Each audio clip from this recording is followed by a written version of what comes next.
You want me to play my intro music? Please do. Could you just go? Hey everybody, how you doing today? Thanks for coming in with us today. I've got Snorlord with me today. We're doing another Truckers Book Club review because, as you're driving, what do you got better to do than listen to audiobooks? Secondary to paying attention to the road, right? Right. So, thanks for doing this with me again, Snorlord. Yeah. It's been a great. This is the fourth book of the series. It's been a great Yeah. series. Yeah, fourth book of the 1 Second After series. Yes. I didn't really think the last one. I didn't think they left it all that open-ended, but I didn't expect another book. So I was pleasantly surprised to hear this one was coming out. I was very much looking forward to it. Yeah, I was surprised too. I think that what happened was, now I could be wrong, but I get the impression that he meant to stop it at 3. Mm-hmm. And due to popular demand, maybe he saw it was a good moneymaker that we're going to do a number 4. Yeah, and we'll get into this later, but I think he left the perfect ending on this book to leave room for another book. I mean, he left it wide open. Yeah, it's enough to. If you stop after this book, you're a jerk, honestly, because we got to know what happened after this book. Yeah, true. I mean, then we're getting into Mad Max territory. By the way, there will be spoilers on this, so. Yeah, I kind of had the opinion here. The last few book reviews, we didn't really give away anything in the book. We just talked about the concept, but we kind of put this book out there that we'd be doing it, so everybody was welcome to read it. I think we just go ahead and talk about the book and what happened. Yes, I agree. We don't really need to try to sell it. I mean, you should still read it. So let's just start by each of us will give our overall opinion and give it the old Siskel and Ebert thumbs up or thumbs down. I'll go first. So, like you said, fourth book of the series, 1 Second After. Started. So I just got to say, I don't think there'll ever be one as good as the first one. I don't know what anybody else thinks of that, but the first one was just knocked it out of the park. It's hard to follow up anything better than that. And I got to say, 4 books in, it's my second favorite book series of all time. Wow. Second to the Left Behind series, which is phenomenal. Which I just started that, by the way. Okay. My wife's already on book number 3. Wow, she's burning it up. Yeah. I thought she just started the first book. Yeah. Dude, she went hard to put them down, isn't it? Yeah. Yeah. Okay, so anyway, this book, my opinion, it took me a few minutes to get into it. It started kind of slow, which I was kind of disappointed. But it was worth sticking in there for. It got really good, and I'll say the ending was something I never would have anticipated. Given the options that the character had. Well, I tell you what, we'll give away everything but the ending. How about that? Yeah, okay. Because we had this talk, and I was totally caught off guard by the ending. I never saw it coming, and that made this book just amazing. It started slow, but it got good. I'll say that. It was worth it. I like it. So I agree with you on the first book. The first book is the best one, and I have to wonder, is it because we're laying the foundation of the character and the city and the situation? It was shocking. Yeah, the shock value. It made you pay attention. And whereas, okay, book number 2, we're in this world. This is what we're dealing with. We're answering a few questions.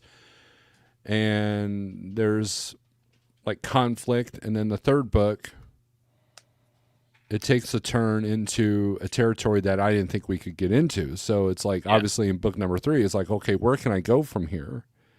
And it ended up being, oh wow, okay, underground. That makes sense. Mm-hmm. But then the fourth one takes that element and then goes down a whole new road with it. Whole new road with and so in the interviews with William Forschten, he he talks about how we spend billions of dollars on green energy, but we haven't spent a dime on, hardening the grid. Right. And he taught, and a lot, and this is probably why the first book did so well, is because his town, his area in North Carolina, which that's where the books are based, Black Mountain, actually experienced 2 weeks of no power because of an ice storm. Right.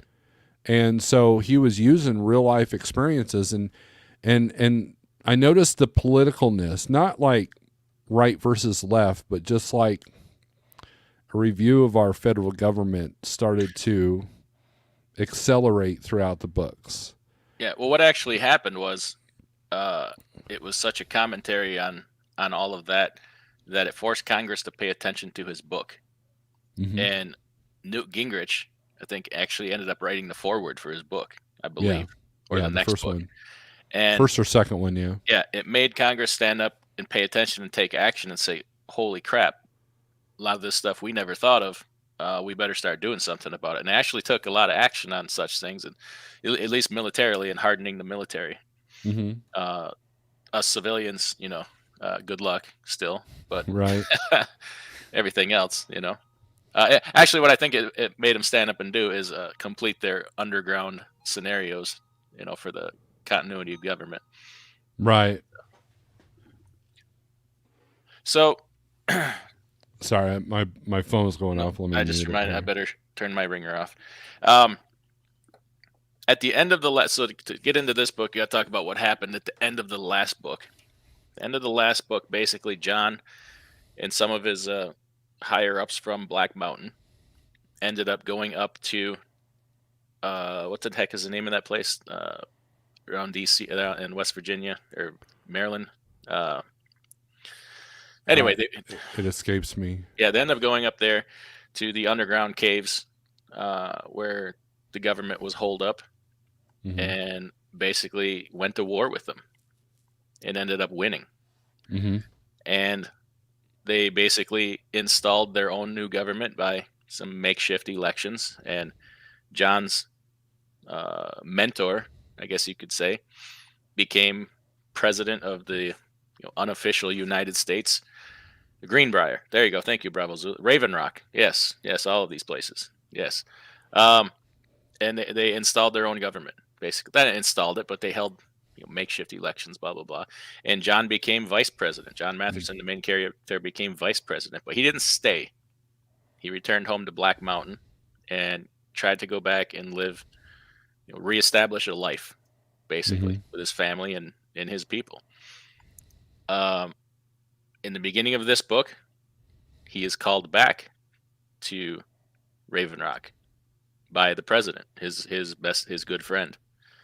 His name escapes me at the moment. I'm sorry. So he goes back up there. He's called up there, and his wife doesn't want him to go. And they made a big discovery up there. Do you want to talk a little bit about what was found up in Raven Rock? Yeah, so they find out that there's more to Raven Rock than what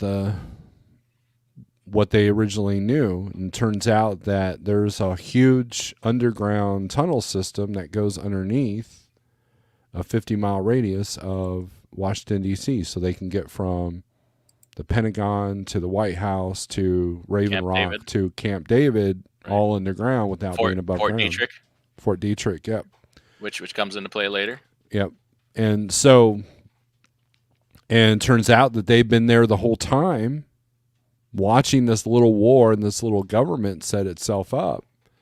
Meanwhile, they had everything they needed. They had, they figured out how to electrify the vehicles, and they were prepared for this. And we skipped something there. Okay. So John's government, president, vice president, they had their own government established inside of the mountain in the underground caves.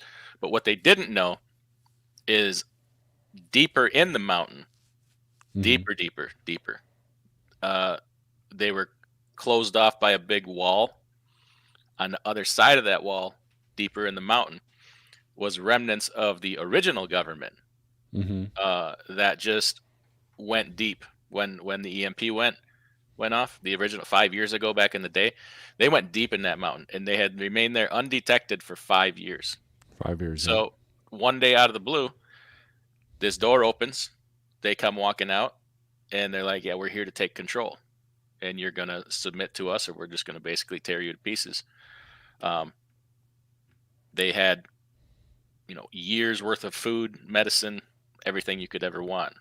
So there were some hard feelings there. After all, John's people fought the battles and to reestablish order and all of this, these people come walking out and say, "Okay, we're in charge again," and that was a problem, right? Not only that, but they could have saved so many. Like if they had intervened right after the EMP, it could have saved a lot of lives. It could have, Hmm. and it's and they I think somewhere in the book they admitted that, well, we got to let you guys sort it out and then we come up. Was that kind of mentioned, like that kind of impression, like, let him sort itself out and then we'll come Right. up when it comes time. Right. So the president calls up John, and then also John finds out the president is dying. It's his best friend, his mentor, and John also happens to be the vice president. So he's basically called up there to handle this. They don't. Mm-hmm. Nobody told him before he came up what he was coming into, and then even to the point where they sent him to this meeting, he had no idea what was going on. Figured it out real quick, and had a decision to make. They basically left him with the decision of you surrender to us, or we're just going to destroy you, and then we're going to, well, it was some unpleasant things they were going to do to the whole country. Right. They were just going to run roughshod over it. They were going to basically attack and make everybody submit to the original government, right? Yeah, and so disease starts playing into this as well. And so my guess is he took this inspiration from COVID, and it was starting to affect the colony that John was in. And I forget what was it. Okay, so we can see how that played out. Okay, so Right. John decided to return home and not participate in this. Yeah. He just disappeared. He hopped on a plane, didn't tell the new government he was going. He just disappeared. While he was in that mountain, he had a funny feeling about this one road that went a certain direction in a tunnel, because they wore hazmat suits and blah blah blah, and Mm-hmm. that was strictly forbidden. Turns out that was the tunnel that went to Fort Detrick. Mm-hmm. Fort Detrick is the bioweapons fort or military installation for the country. That's where all the biological warfare experimentations and blah blah blah goes on. So he had a funny feeling about that all in the back of his mind. So he returns home, and all of a sudden, what happens? A plague breaks out. Yep. People Right? start getting sick. Yep. Right. So then he's dealing with that. Yeah, and then so to get him back, they literally held, like, we've got the vaccines for this, and we'll give you some only if you come with us. Hmm. They Like, pretty much left him no choice. yeah. It was return with us back to Raven Rock or Camp David, and they wanted him to be the face of their new government Right. because people knew him, they trusted him, Mm-hmm. and they would listen to him. And in exchange, they would bring down all the vaccines and cures for the plague to Black Mountain, of everything that they needed in exchange. It was basically no choice but stay here and die, and everybody here dies, or you come with us. Yep. Literally trading him for some vaccines as Mhm. like a handoff. Yeah, and so this is where you can tell the author's anger towards the government comes in, because you come to find out in the details. Remember, there's spoilers here. We're just not gonna give away the very ending. Well, come to find out that this was how they were gaining ground, all the ground that we lost as a nation, all of our world power, is that they were purposely putting this disease in China and other countries, and also rogue populations like New York City, Atlanta, Chicago, and they thought that would be the best way versus trying to use firepower against all these people. And so now John is like, F the government, this sucks, and Mm-hmm. and then one of the generals, he meets another general that's on his side. That's like got a little bit of Admiral, the Navy admiral. Yeah. Yeah. And so this government has a whole cabinet. Okay. Yeah. This new general has a whole cabinet, and you get a little bit into it, and you discover that this general that's trying to exert his authority really isn't the one that's running things. John is invited into a cabinet meeting, and there's this woman, this very, very unpleasant woman that is apparently she's the one that's running things. She came from the Pentagon when the government collapsed. She was some higher up in the Pentagon, and now we have a basically military dictator in this woman running the country. Yeah. So then there's the thing of John's thinking, well, is this guy really in charge? Is she really in charge? How's this going to go? How loyal is he to her? Yeah. I put a link here in the chat here for the book. Anybody that's interested, that's an Amazon link. And yeah, I highly recommend. Yeah, I see that. Was her name Hillary Clinton by chance? I was trying not to say that. That's where I was going. CIA, Pentagon, some kind of shadow government. Deep. I tell you what, we hear all the in the last 6 years about the deep state. This is the deep state. Okay, these people that were in the mountain, they were deep state people. None of them were president, vice president, cabinet. They were deep state people. Okay. Yeah, Mrs. A's got it right. CIA. Okay. Yeah. She was CIA. Okay. Yeah. All right. So we have all this going on, and then I just remembered there's this parallel story with China. So I don't know when this book was written. It's got to be after the C word, right? Yeah. 19. Yep. Because it's a crazy turn of events. Okay, so we released the plague out of Fort Detrick, and I don't know how, if we sent it, if it just made its way, it ends up in China. And China is being destroyed by this disease. It's just running roughshod over the country. China finds out we released it. China's pissed, as they should be. So it's kind of ironic of what we just went through a couple years ago, right? So that's why I'm wondering if this was when this was written. I don't know, or conceived. The idea conceived. I imagine. I mean, that's the thing. You see all kinds of current events in the last 5 years in this book or in this whole series. Yeah, and it's pretty much how they justified it. It's like taking back our power without a shot fired. Because you had to, weapons were light. They still had some nukes out there.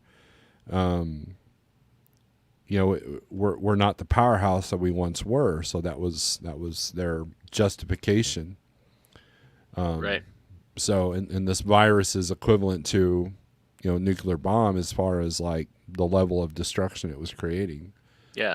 So, and let's not forget, China already at this point occupies most of the country west of the Mississippi River, basically. Yeah. That pretty much all belongs to China at this point from previous books. So we're about to go to war with China, basically, is where we're at this point in the book. And the government is trying to figure out what to do about it. Right. And yeah, so and then the interesting ending, without giving it away, you're just kind of cruising along, reading this situation, reading the conversation. All of a sudden, John comes up with this idea, and you're like, "Really? No, they're not going to go there."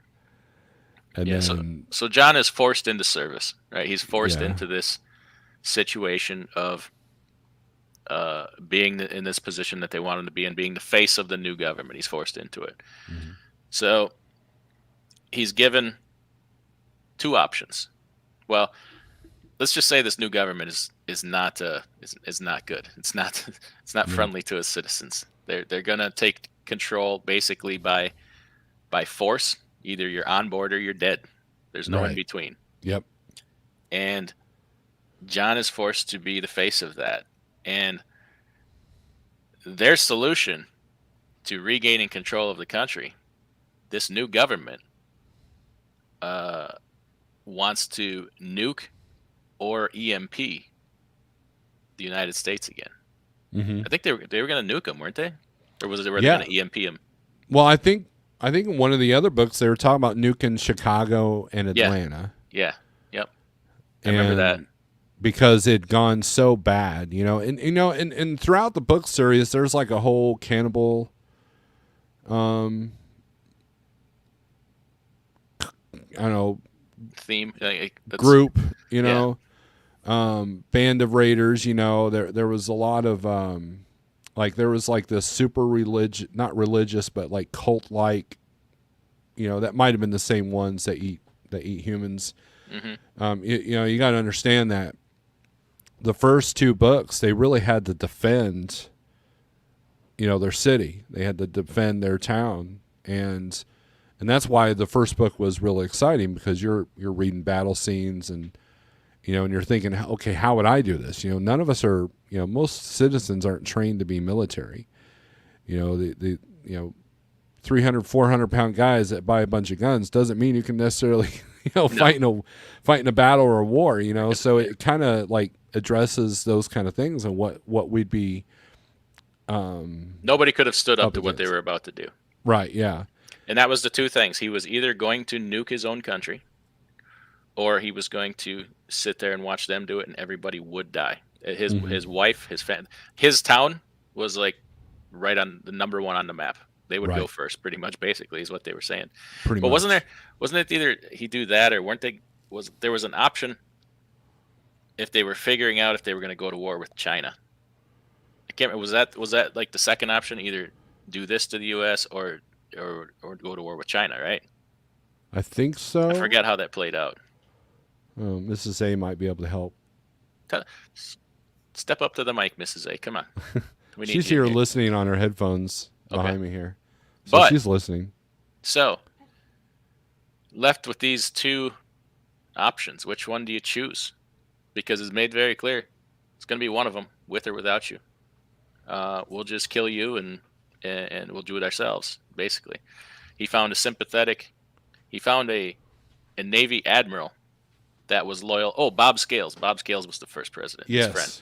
Yep. The Navy admiral was loyal to Bob Scales.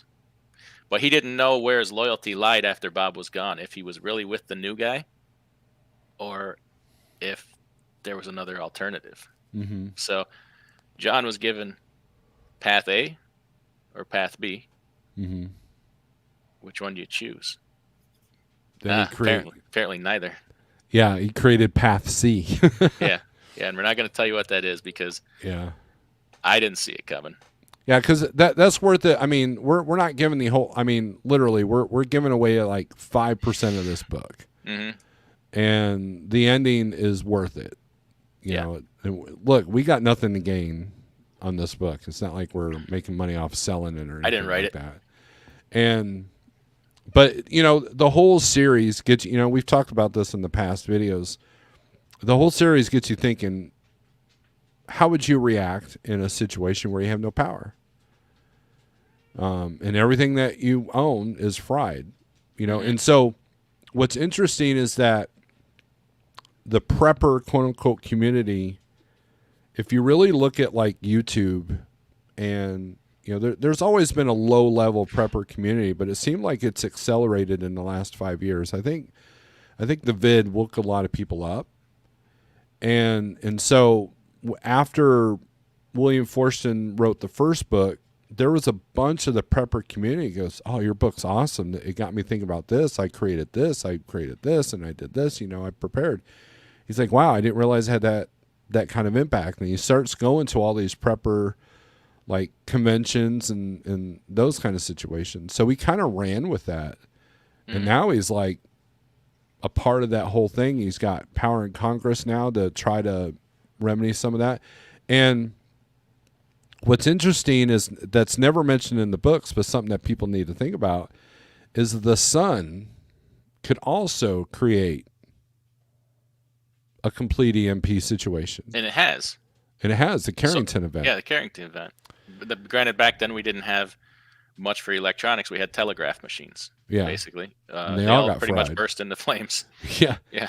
And so Dennis Quaid put out a it's on Vimeo. They put out a documentary on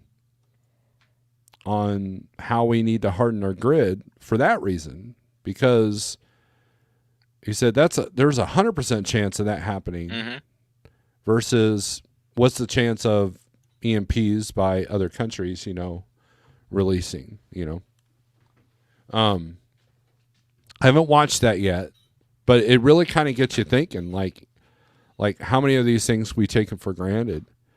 And, William puts out there that 90% of the population would be gone within the first 2 years. Mm-hmm. Because, but we didn't think about all the scenarios of how they would go. Right. There was some, we didn't think about, within a week we run out of insulin, or how many people in this country are on mind-altering medications, antidepressants, antipsychotics, all of these things, right? Mm-hmm. It's better than half. It's more than half. So things will go south real quick. And then it takes a while for the starvation to set in. So, yeah, it made people pay attention. Or smart people started to pay attention. Right. A lot of people are still just sheep, go along, nose in the sand, not pay attention. Well, you got three types of people. You got the people that are taking this seriously. Then you got the people that are over freaked out, and then you got the people that are like, nah, I'll be all right. Yeah. And I don't know, I'm kind of somewhere in between the first two. I'm not freaking out, but I'm not like blind to it. We were stocking up on things when right before the vid hit, and you started seeing shortages of stuff. Kind of like that Kevin Bacon character in the new Obama movie. So, what's this? I don't know about this. Oh, what's the name of that movie called? The Obama movie? Oh, the Leave the World Behind. Leave the World Behind. It's on Netflix. And it was sponsored by the Obamas. What? And it's essentially kind of the same scenario. It's kind of, I'm going to put some spoilers out there for this movie too. It's essentially this family from New York City goes out to the Hamptons to vacation because they, are out there, and the power in New York City goes out. The internet goes down. Satellites go down. Navigation goes down. GPS, all of that goes down. And so they're literally left in the dark. There's still electricity where they're at.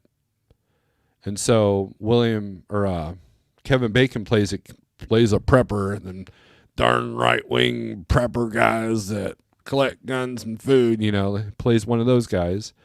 And it leads to alluding to a civil war brought up by outside forces that tear up the country by taking down part of the infrastructure.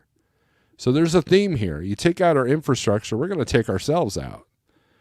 And that's kind of what it alludes to. It's definitely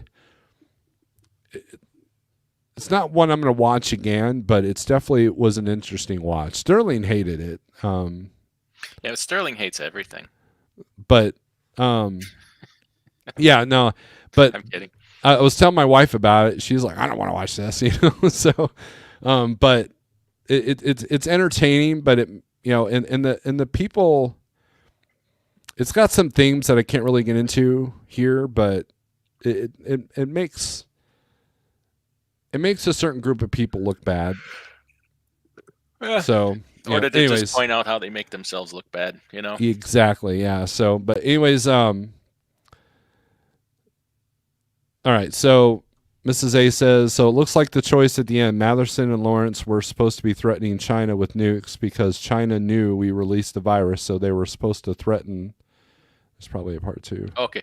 Yeah, because they went out to sea in a sub. Mm-hmm. And, oh, yeah, he was either to do that. If he didn't do that, they were going to nuke his family, right? Isn't that how Right. it went? Yeah. Okay, Something so like that's that, what yeah. it was. And then He she had put a those two second. choices. Yeah. She Oops. put a Okay. second, yeah. It's supposed to threaten China to make them back down or else take them out. Worst case scenario, the new government would give CCP the rest of the country in exchange for sparing their little area. Yeah. Okay. Okay. Yeah, they were going to hand over the country to the Communist Party, basically, and then strike up a deal to save themselves. But there was a third option. Yeah, and Third option. that's the one we're not going to talk about. As soon as it happened, I'm like, why didn't I think of that? What is wrong with me? Like it couldn't end. It couldn't end that way. It couldn't end that way. What what I'm saying? If it would have ended the way what they were telling them to do, it would just be done. There would be no Right. more book. There would be no more anything. Like, yeah, it's cool. They got me. It's been a long time since a book got me. They got me. Yeah, it's like when I was reading those pages, I was like, really? No. Oh, wow. Okay. So, Oh, go ahead. no, I was going to say, I enjoyed this series very much. It was funny when we were on book 3, a friend of mine goes, because I was still at my truck. I wasn't running that much. My friend goes, I know why you're not driving a truck anymore. He's like, why? He goes, man, you're afraid of an EMP going off. I'm like, I'm not afraid of nothing, but yeah, I definitely wouldn't want to be in Chicago when that goes down. Right. Right. Or have to go through there to get home. Right. Exactly. What am I going to do? Get on a bicycle and hope for the best? I mean, cannibals will get you.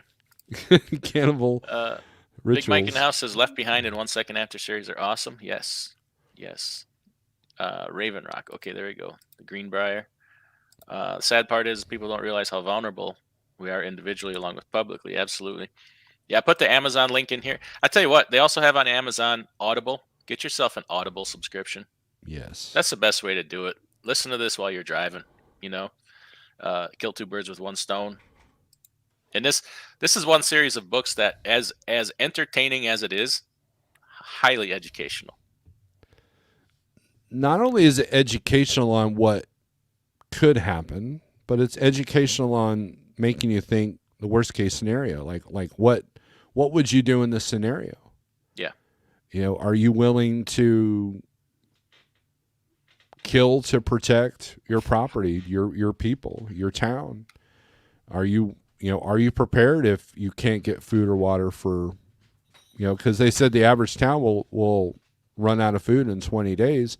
Think about the cold spell we just had when 90% of the country was sub-zero temperatures. Imagine if an EMP went off on that.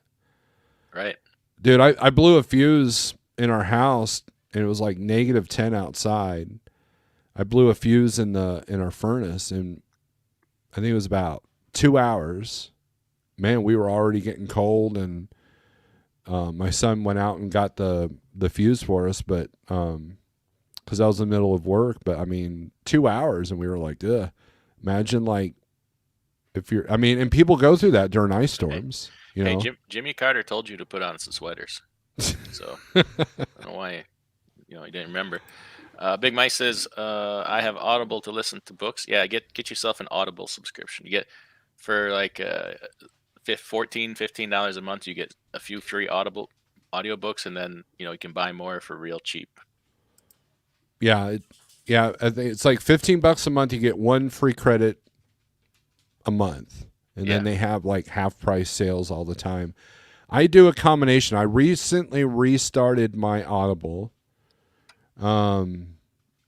Because I do a lot of chores around the house where I can listen, and I'm tired of filling my shelves up with physical books because it's getting kind of ridiculous. Yeah, but I'm kind of weird that way. I look at books as like trophies. Like that's something I have in my head now. Nobody can take that from me. And if I ever need to, I can revisit the book. Exactly. Yeah. And so Audible was doing a special, like $5 a month for I think 6 months or 4 months or something like that, and I went ahead and grabbed that, and you know I've eliminated some costs by selling my trucks, so I thought, man, this will be worth it, because what I did last time is someone bought me a year's worth of Audible, and what I did was I downloaded, throughout the year 12 credits, 12 books, and then I got off of Audible so I could catch up on the books. So if I collect a bunch that I'm not able to get to right off the bat, then I can just cancel and do the whole thing over again. Yeah, and I just put a link to Audible subscription in the chat here if anybody's interested in that. You can also gift one to somebody, so gift one to your favorite truck driver for Christmas or whatever. Yeah, definitely. Where did I leave off here? Pop Tart says, "You think they're about to go to war?" Well, it was right there. They were moments away from finding out, are we nuking China or is China backing down? Like it was right there. It was decision time. And John pretty much looked at the guy and like, where's your loyalty lie, buddy? If I bring this up, are you going to shoot me in the head, or are you going to go along with it? Mm-hmm. If it went the other way, he'd have been dead instantly. So that's hope I'm never in that position. Yeah, John's a pretty brave person. I like what Cents Per Mile said. I can tell you this: if this ever went down, I would become a problem. If this ever went down, I would become a problem. Yeah, you and a whole bunch of other people. Some good problems, some bad problems. Yeah. Stuart says, "Do you really think the government would unleash a nuke or EMP on the country? With AI mind control, they control a lot of population already." I absolutely 100% believe they would. There's a time when I didn't believe that. I no longer believe that. Well, let us be clear. The original EMP was not done by our country. Supposedly, we don't know that for a fact. Supposedly. But I don't believe it was. It was he actually said in this book it was multiple factions. Iran, yeah. So North Korea, the new general Lawrence. Okay, thank you, Mrs. A. The new general's name is Lawrence. He lays it out for John exactly what happened, because they knew, and it was multiple different factions acting together, apparently. Yeah, and I've got some friends that live outside of the country. They're not native to America, and they said that, like, what's interesting is this is a narrative, right? Is that Americans are looked down upon as the bullies of the world. When if you look back at World War II, we could have leveled everybody. Mm-hmm. We could have literally done what Hitler had been trying to do. But no, we helped rebuild a lot of countries and use our resources. And that's essentially what China, after we left Afghanistan, what did China do? China came in and said, "Hey, man, we'll help you out. Mm-hmm. We'll buy this off you, or we'll sell this to you, or whatever." And, so, but as far as Stuart's comments, you never know in that scenario. If you lose control of the entire population of Chicago, what else can you do? Yeah. Well, there's two things to why I say yes. Number one is I would like to think that the military would not go along with it. I don't believe that people would in the military, but this book has kind of made me aware of how few number of people you would actually need to be on board to make this happen. Mm-hmm. Literally, maybe 5 people could get this done. And number two, at a certain point, there's a battle of good and evil. And I believe the people that had taken over General, was he General Lawrence? No. Yeah, he was General. His team was evil. Like there was no allegiance to the United States. There was John's side, who was good and stood for what was right. And then there's this other side who stood for what is evil. It was a military coup almost. Yeah. So it would take a very small number of people to get this done in a time like this. And you know, how much of a grip does the devil have on these people? Mm-hmm. You know, it could be done. Yeah, if you look at World War One, perfect example. If you look at World War One, it was a small handful of people that created that conflict, and it was ego that kept the generals fighting each other. Like thousands of people, thousands of men were dying every day. And they were just, the devil was working overtime on that because they were just kind of like, well, I ain't backing down. Well, you ain't backing down. And meanwhile, their guys are killing each other. I mean, that's how most wars are. But World War One, it seemed to be a small group of people manipulating the masses. And that's so essentially that's part of the theme of this book is people that don't have our best interests at heart. I don't think the government or the majority of government, I think that political parties or political people start off maybe with good intentions, but in order to master the game, they have to kind of pick the lesser of two evils. Next thing you know, they're kind of involved in, politics is just a theater of government. Mm-hmm. And they can get caught up in evil too, because when the other guy did that thing, it was bad because he wasn't our guy. But now that our guy's in control and he's doing it, it's okay. The exact same thing, right? So that it's inconsistent. It's what are you getting caught up in? And the human mind can justify anything. Well, why'd you kill that person? Well, they were doing this, that, and the other, and I had no choice. It's like, no, you had a choice.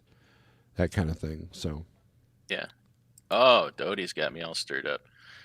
Adam, you're not turning political, are you? Will Burner tried a few years ago, and look what happened to him. He ended up growing a white beard. Oops, never mind. Your guest already has one. Turning political, if that's the way people see it, that's a they problem. I will always try to stand up for what is right, whichever side that falls on. Hey, you know what? If somebody from the Democratic side comes up and says something and I think it's right and it's just and it's the way things should be, then guess what? I'm on board with that. If it's the other side, I'm on board with that. But if they screw up, I'm against either side. If somebody sees that in a way that's political or other way, that's a they problem. That's not a me problem. So too many people are blinded by politics that things have to be one certain way or the other. Do I think that there's one side that's probably more right than the other? Obviously, I think we all do. But I will, when somebody on the side I lean towards screws up, I'll definitely not stand for that. I'm not not afraid to call them out or tell them they're a dumbass. So that's if people see that as an inconsistency, that's, hey, you see things how you want to see them. Right. That's America. Yeah, since for I can tell you that if this ever went down, I'd become a problem. Are you going to be one of the cannibalistic marauders? Is that what you're saying? You going to get a little bit rapey cents per mile? I hope not. Jeepers. Get a couple beers in this guy and right away, he's a cannibal. Stuart the Hobby Trucker, what's your next book? I wouldn't mind being clued in when you talk about it. I did do a community post and I did talk about it one day that we were going to review this book. We'll come back to that in just a second. Let's burn through some comments here. Jamie O says, look what's happening in the Gulf of Aden. Babel, man, big words. Dadgummit. We're not far away from a major issue. You were right. The world is a tinderbox right now. It is an absolute freaking tinderbox. They just hit an oil tanker, I think, yesterday. I mean, yeah, I don't know. It seems like here's something I'm having a problem with. So 5 years ago, there was talk of civil war, and I remember a friend of mine. We were having this long discussion. We were driving, and he was like, "Do you think there actually could be a civil war?" I said, "No, because there's no divided line. There'll be civil unrest." But there won't be like a North versus South kind of scenario. I don't see that because even if you go red against blue, in the midst of a big red state, you have a blue city. You know, like Illinois is like that. Illinois is kind of a red state, but with blue city. California, actually, California's pretty red. yeah, you know. But so you can't. So it'd just be civil unrest. But then this border thing pops up, and the federal government's threatening Texas, and Texas is like, "F you, dude," and then friends are getting involved. Well, shoot, there's their line now. Holy crap. You know, and you got that movie coming out in March, you know, called Civil War, and there's a scene where the guy's like, "We're Americans," and the guy goes, "What kind of Americans?" And I'm like, oh boy. So I'll be interested to see what the narrative of that movie is, but I feel like movies like that are pretexting. yeah, and they're putting the thought in your head, you know, so and that's kind of what they're claiming the Obama movie's doing, and just like that movie Contagion, you know, obviously the vid wasn't as bad as the scenario in Contagion. So it's like the real thing ends up happening, but it's not as bad as what was portrayed. So we think that, oh, you know, saviors, blah, blah, blah. But I don't like this, like the people using the word civil war. No, it's a state going against the federal government. That is not a civil war. No. And That's a revolution. That's yeah. So it's like, I don't like the fact that those words are being used to manipulate people. And, you know, very emotional people, I don't care what side of the fence you're on, are easy to manipulate. I mean, you know, there are people on YouTube that are, you know, very emotional people that are easy to manipulate. You know, so I mean, if you know understanding about human nature, is you know how to manipulate them through their emotions, through their feelings, through their fear. And so that's kind of what I seen stirring up. So you got that talk going on. You've got the Middle East stuff going on, and then you got the Ukrainian thing going on. And so there's like these multiple tinderboxes within the big fire that are prepping, and you kind of have to wonder where it's going to go. And then not to mention, we're probably going to have the most volatile election that this country has ever seen. Yeah, this year is going to be just it's going to be a lot of turbulence. But I want to go to the Stewart's comment here because you know, something to say about, and then there's a parallel to the book. It says, but to your point, World War I was only started by a small amount of people. Between the media and mind control narrative, etc., nations were at war for years. Isn't that mind control? Well, going back to your previous comment of, do I really think that a government would EMP its own people, and then, you know, talking about this and a parallel to the book, this premise you're laying out has the presumption that our government is here for us, that they're interested in the best interest of America, that everything they do is for America, or that they even give a damn about what is good for us, what is right for us, what we care about, or hell, has anything to do with America. I no longer believe it's bought and paid for by, you know, you have a person like Nikki Haley getting asked in an interview by a reporter something about America, and all she can do is talk about Israel, right? Mm-hmm. What's good for them? Well, what's good? What about what's good for us? And then you go to the book here, and General Lawrence's agenda is not for America.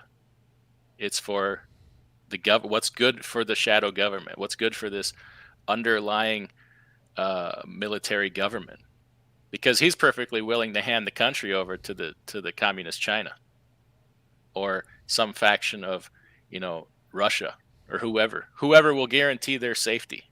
Mm-hmm. He's willing to pretty much hand the country over to. That's a plausible scenario. We've already done it. Right? We're bought and paid for. These politicians are bought and paid for. They take billions of dollars a year from foreign countries and foreign interests. That should be I don't want to use the word, but that should be a high level offense.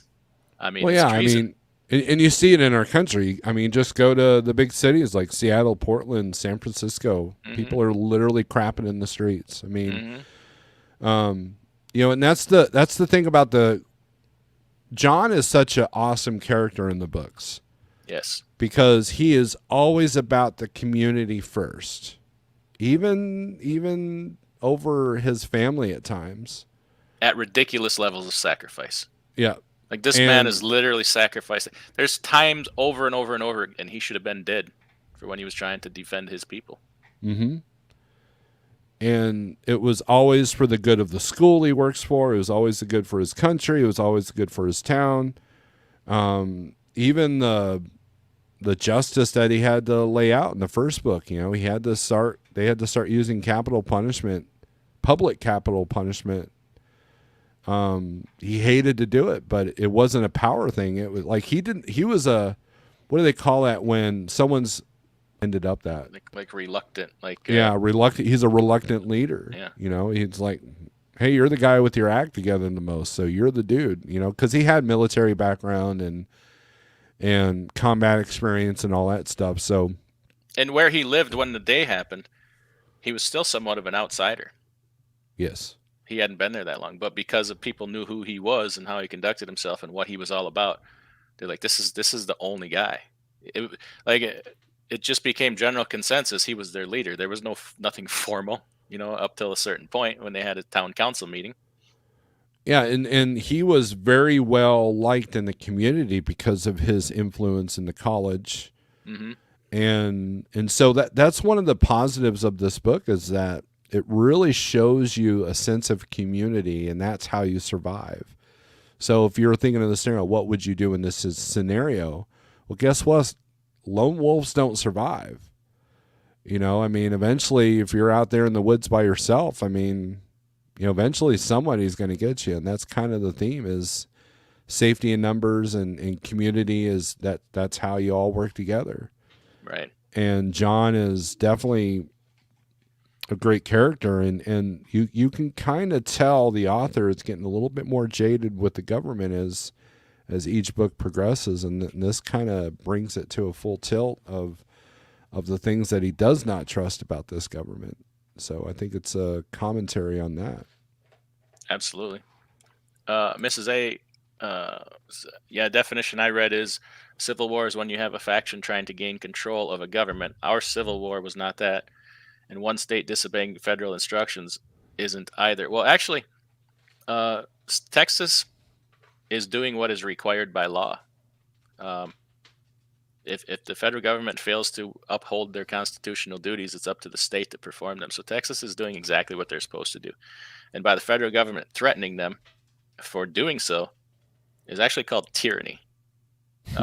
It is. It's the definition. Yeah. So, but control the language, win the argument. You find a lot of that going on. That's what sickens me a lot about today's, you call it what Eisenhower called it, the military industrial complex. I gotta call it the media government complex. Mm-hmm. Is basically what it is now. Basically, that the media is a arm of the federal government now. So, that's what it is. Don't let anybody control the language. That and learning to recognize that, like, 2 people were shot in so-and-so town yesterday. Okay, that's one way to look at it. But then you bring in skin color. Oh, 2 so-and-so type people were shot today. Well, why did you have to bring that up? There's no reason. 2 people were killed by gun violence yesterday in Milwaukee. But what really happened is they were robbing a freaking bank and the cops shot them. Exactly. Right? That's how distorted the truth is anymore. I watched a video with Assad Mayubi, who, big gun guy, and he talked about the numbers out there was like there was 38,000 deaths due to gun violence. Most of them were suicide. And like a large percentage were suicide, a large percentage, there was a percentage that was accidental, there was a percentage that was people defending themselves successfully. So those numbers are miscued. Why would they do that? Why would they? It's the wording. It's how they worded it. Now, if they would have said out of the 38,000 people that died of gunshots, 80% of them were suicide. So there's a suicide problem. No, they didn't do that. They just like, oh, look at, it's a narrative to go against our Second Amendment. Most things going on in this country are mental health crisis. Yes, I agree. Even 100%. the nonviolent ones. Yep. But anyway, let's get back to the book for just a second. Yes. Sorry, I didn't mean to derail us. No, you didn't do that. I probably did. Well, it's your channel. You do what you want. No, this is a free exchange of ideas as long as you agree with me. It's a free exchange of my idea.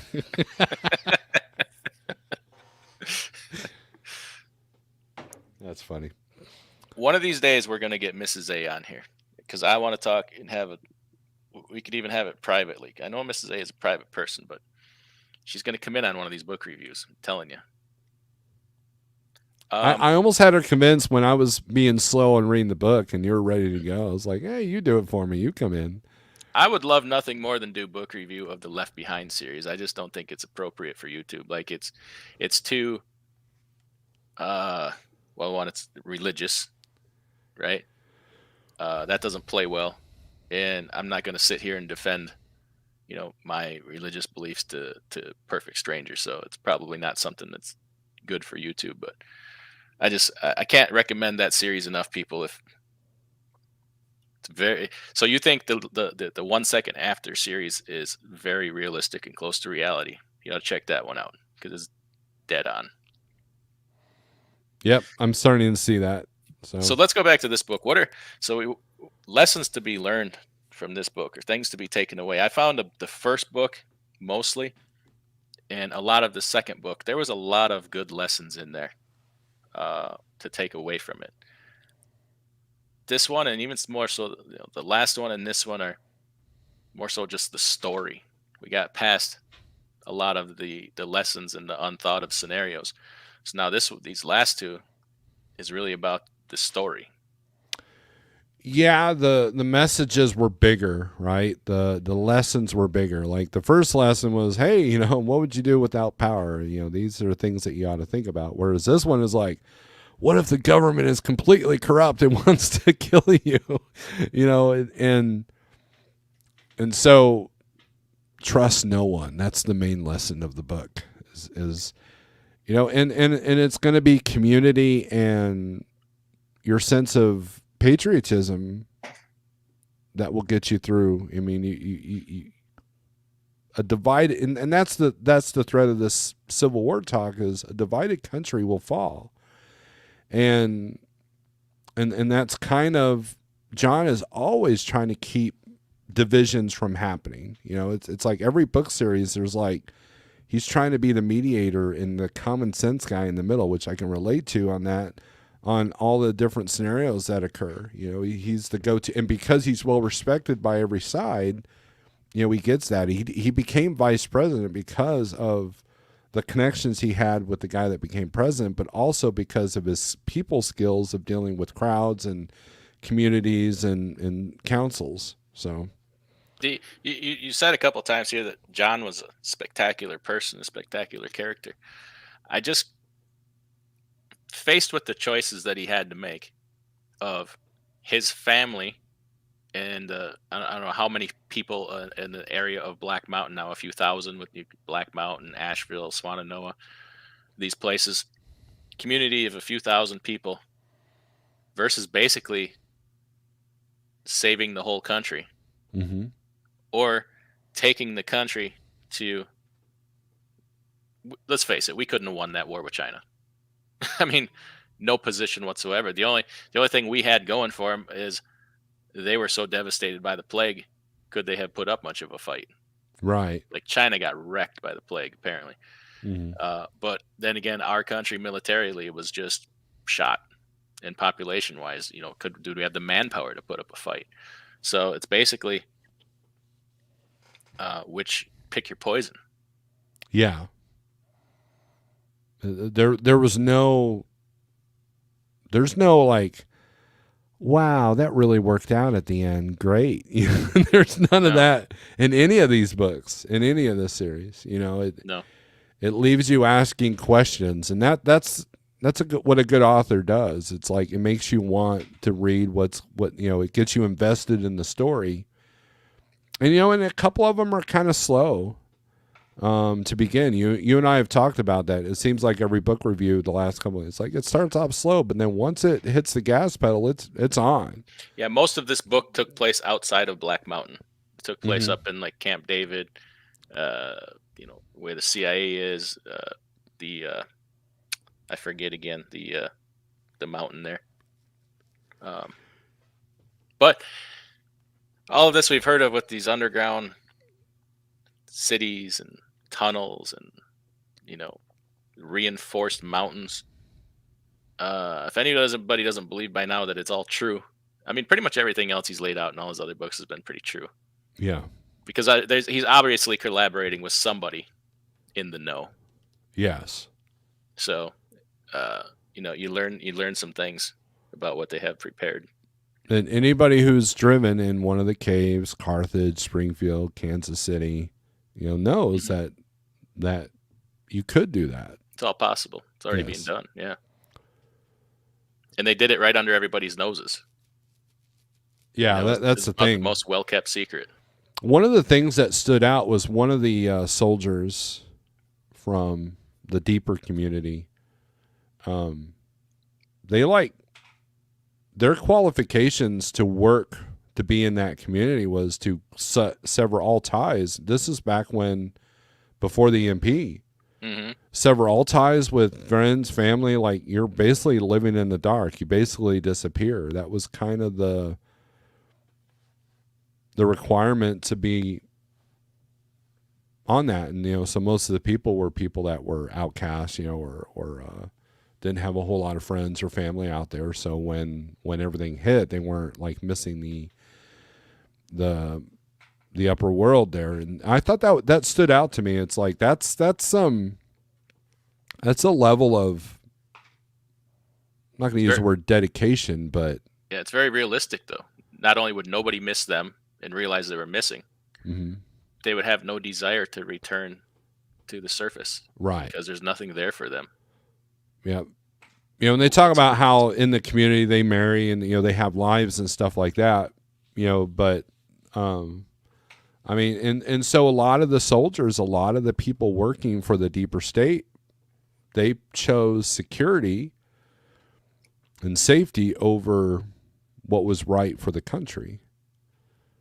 So, and they probably thought that they were in the right anyways. I mean, that's how you get the masses to do what you want. You make them believe that your way is the way, the right way. It's in everybody's best interest to do that. Yeah, and it's probably easier to convince somebody of that when they're in that situation and have basically nothing to lose.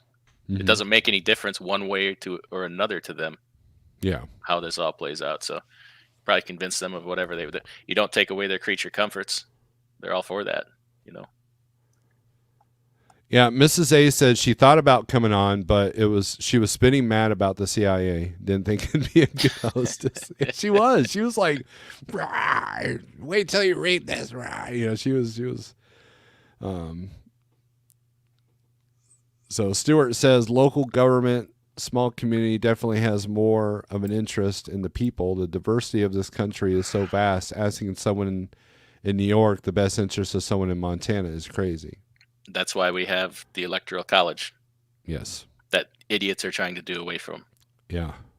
That's the exact reason why we have the Electoral College. Yep. No, they said that like everybody in New York City could literally determine the fate of the whole country if they went by 5 states it would take. Yeah. California, Texas, Florida, New York, and I think Pennsylvania. Yeah. And then it would be over. Yep. Where we at? Trucker named Tim says, I agree with you. I'm not a Dem or a Republican. I'm just American. I want fair and just for we the people. Yeah, I agree. Surprising to me, the amount of people that would disagree with that it's not okay to be American or America first. Yeah, and that narrative, I'm sorry. I think that narrative is put out, or that brainwashing is put out by the media. Yeah, push that agenda. Yeah, anti-American, anti-capitalism. You see it in our youth. Ask me how I know. How do you know? But no, I mean, just the way the schools are, just the way well, it's pushed that if you're America first or just pro-American, not only are you wrong, but you're bad. You're bad. You're a fanatic. It's pushed as a bad thing. Like, You're how is that even cray-cray. possible? What the Yeah. hell is wrong? They were able to demonize the term "Make America Great Again."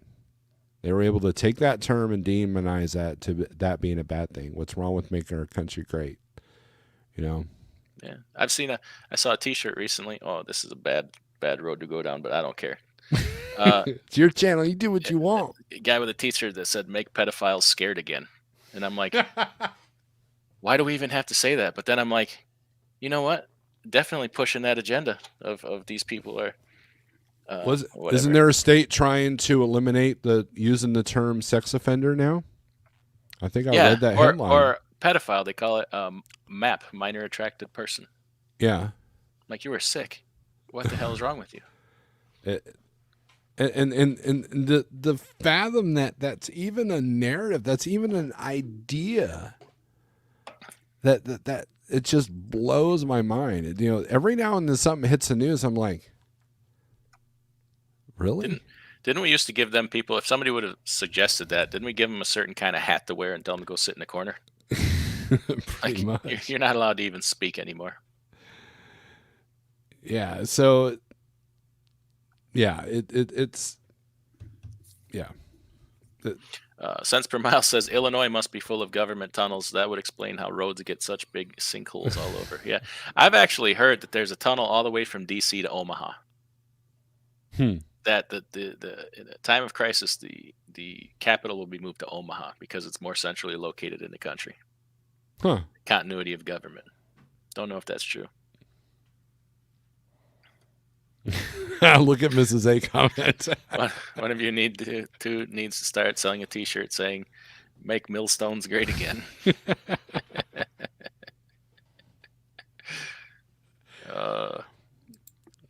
Well, I think we might have played this one out. Nah, this has been great, man. Well, okay. So, what's the next book? The cents per mile they were using electric vehicles in the tunnels. Yeah. Yeah. But I mean, if you got the proper ventilation, now that theory of the tunnel going all the way to Omaha, I don't know about that, because I live around Springfield Underground, and they got these vents in the fields, right? That I mean, that's, you know, so there. I would think that there would be some kind of evidence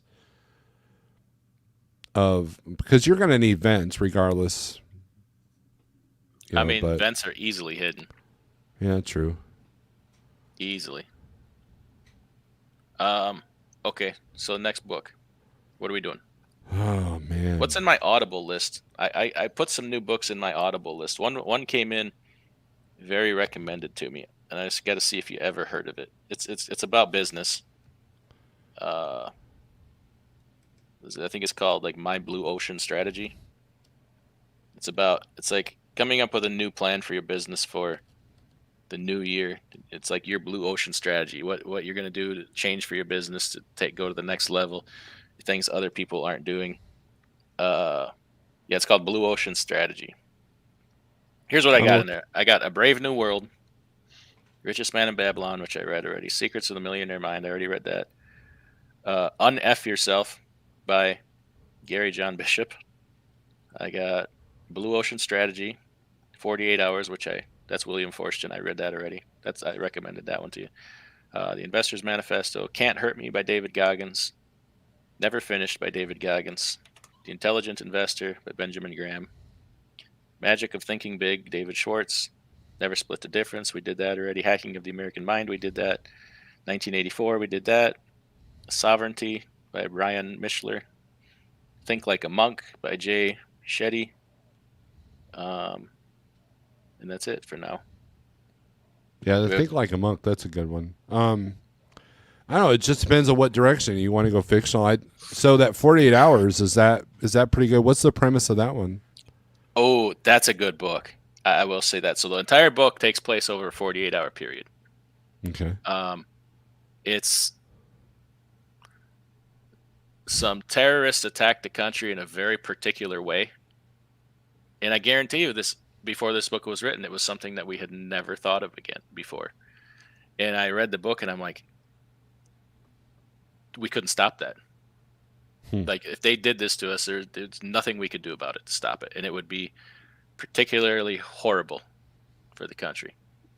Um, so why don't you read it, or if you want to, and it's actually a quick book.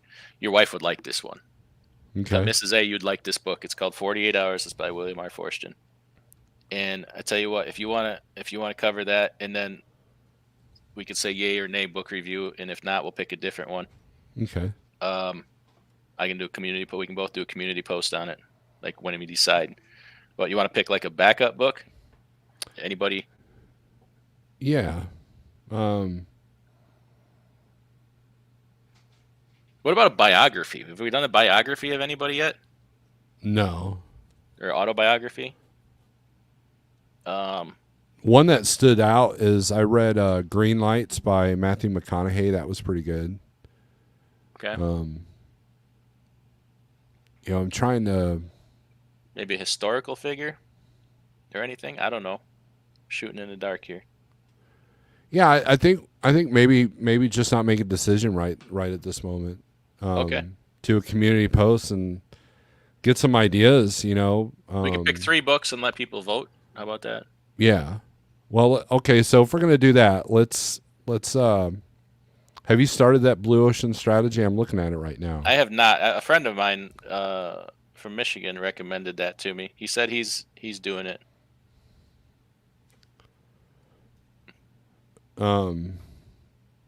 The other one, but it's kind of intensive. Is Sterling's got one here. He says The White Pill by Michael Malice.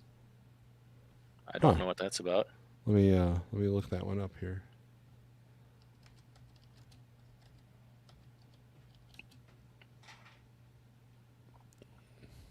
I almost put the white power, so white pill. Oh. I mean, with that beard. I'm just saying. It's got an interesting cover. The White Pill, A Tale of Good and Evil, that one? By Michael Malice? Let me look here. Yeah, that's That's what he said.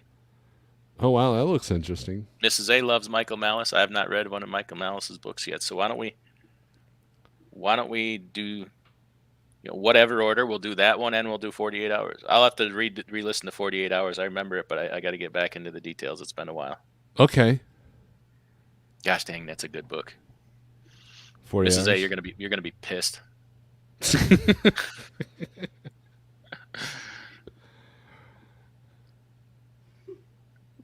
She's laughing. There's a delayed reaction. She's sitting here listening on her headphones.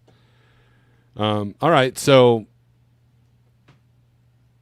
I like Sterling's recommendation here. Okay. Let me write that down. Let me read the Russian Revolution was red as blood. The Bolsheviks promised that they were building a new society, a workers' paradise that would. Oh, dude, yes. Let's do this book, White Pill, and then 48 Hours. Is it fiction? Or is it one of those where it's kind of hard to tell? I think it's one of those. It's a series of essays, I think. It's a series of essays, is what my wife says. Okay. So, because there's going to be a lot of parallels with that. Yes, I approve of the White Pill in 48 Hours. Like, so we can do those two. We might auto-medicate Mrs. A like with a good blood pressure medication. Before she reads 48 Hours? Or maybe a calming CBD product or something. Before she reads either one of them. She's laughing. So, all right. So, thank you, Sterling. Sterling says, I'm now a bigger fan of Life Lord. Oh, there you go, Sterling with a super chat. If you guys read The White Pill, I will join your review. I'm down with that. Yeah, let's Thanks, do that. sir. Definitely. I'll get on Amazon. I'll order this one, and I'll order. Well, here, as long as we're on that, let's. I'll put a link there so we can all get it. White Pill book. I'd say get your Audible subscription. If we're gonna everybody get that Audible subscription. I always using it. And they give you bonuses too. I get bonus books all the time. Yes. All right, here's a link to the white pill.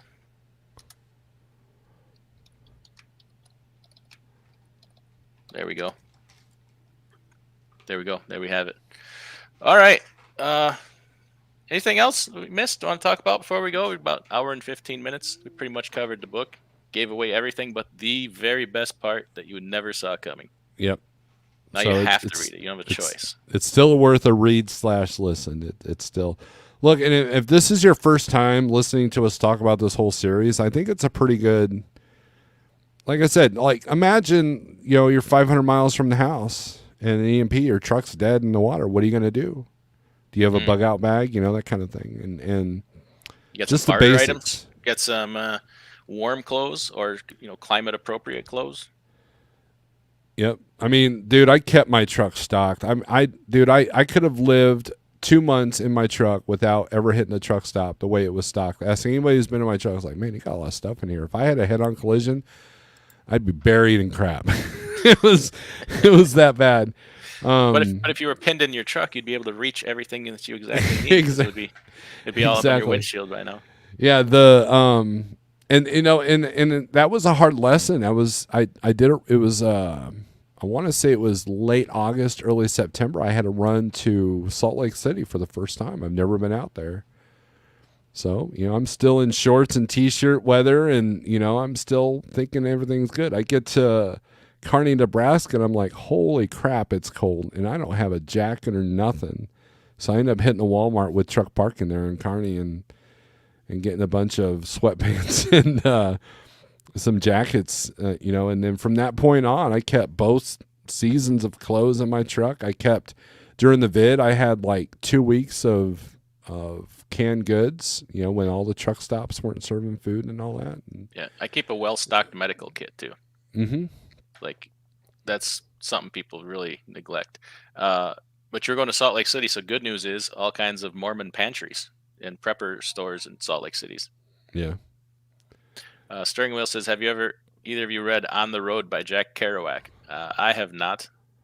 I should probably read a Kerouac. Everybody says good things about Kerouac.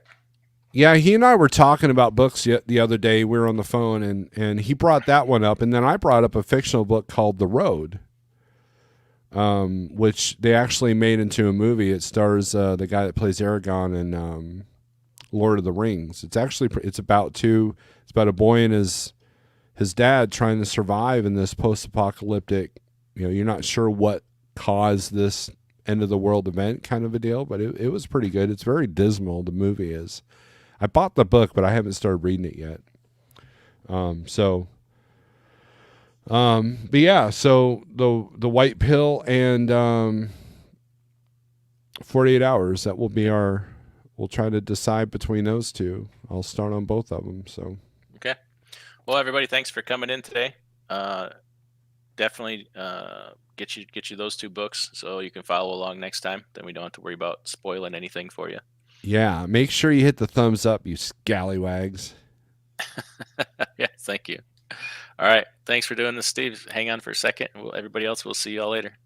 Bye.